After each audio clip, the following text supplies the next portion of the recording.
Sapaan Gembala Senin 7 Desember tahun 2020. Tema kita Malam Kudus. Ruang kebaktian utama diredupkan. Lalu sebuah lilin mulai dibagikan dari pendeta yang berkhotbah saat itu. Lilin mulai dibagikan kepada pembawa lilin, perwakilan dari para remaja. Dan mereka mulai membagikan api yang ada di lilin itu kepada para penatua, umat yang hadir. Satu persatu lilin mulai menyala dan mulai menerangi seisi ruang kebaktian yang pada saat itu redup.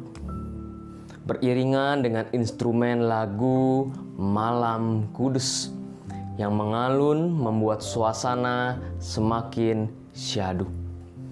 Setelah semua lilin menyala, seorang prokantor langsung mengajak umat untuk bernyanyi Malam Kudus.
Umat yang terkasih, coba bayangkan hal itu yang biasa kita lakukan setiap tahun.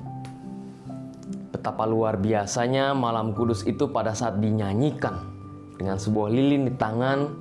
Malam Kudus, sunyi senyap, begitu syahdu.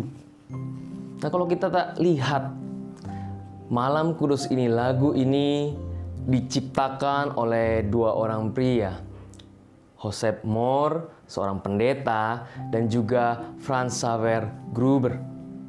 Di tengah cahaya malam bulan Desember, mereka memetik gitar, berdiri di depan kapel kecil, dan bernyanyi dalam bahasa Jerman, Stille Nacht, Heilige Nacht. Seperti ketika lagu ini pertama kali dinyanyikan pada malam Natal tahun 1818.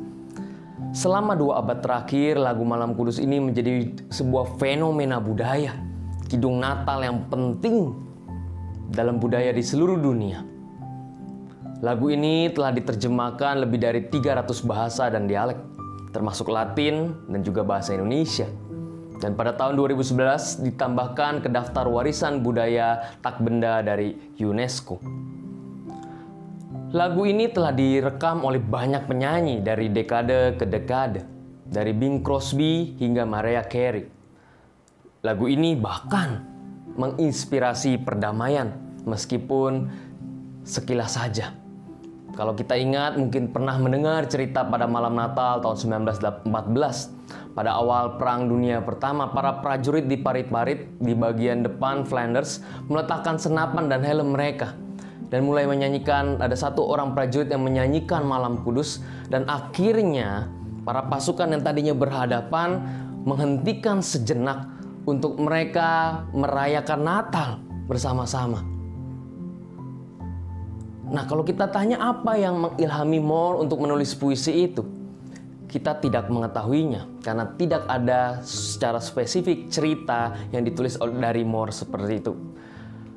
Akan tetapi, salah satu orang yang bernama Michael Neurater, presiden dari Silent Night Association, dan salah satu editor dari buku Silent Night: A Companion to the Song, berspekulasi bahwa inspirasi mungkin datang dari kerinduan akan berlanjutnya perdamaian setelah Perang Napoleon yang terjadi antara 1803 sampai dengan 1815. Perang ini menimbulkan kesulitan ekonomi dan penderitaan di daerah itu. Sekitar tahun 1816 juga Eropa sedang mengalami tahun tanpa musim panas, yaitu suhu dingin yang berbulan-bulan akibat dari meletusan Gunung Tambora di Indonesia setahun sebelumnya. Suhu dingin ini menyebabkan gagal panen dan memicu wabah kelaparan.